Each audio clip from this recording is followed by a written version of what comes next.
इतना सर धक के कहाँ जात हो? अरे हम कतो जाई तो से मतलब। अरे सुना, सुनावा।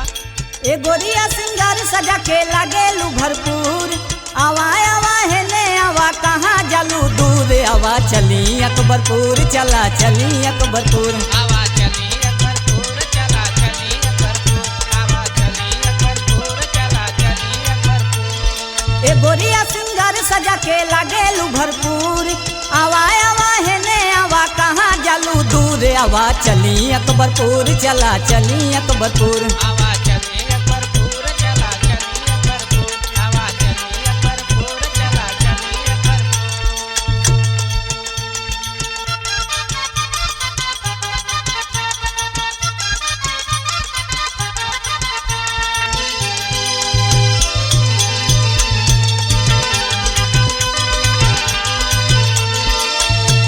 अरे ऐसे गुस्सा हो के ना जाहो, जहाँ कहबू हम वहाँ तो के घुमाई, जौन कहबू तौन खियाई, समझ लू। तू रहे दा मीठ मीठ बाकावे के हम कुल बुझिला तोहार बात। अच्छा हाँ। तो सुना, सुनावा।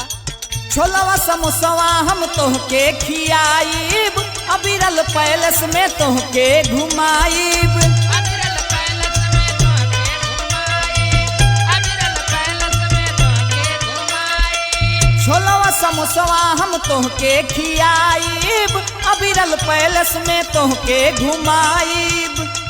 बतिया मना हमर गोरी ना जा हमसे रूठ, ए गोरिया सिंगार सजा के लागेलू भरपूर, आवा चली अकबरपुर, चला चली अकबरपुर।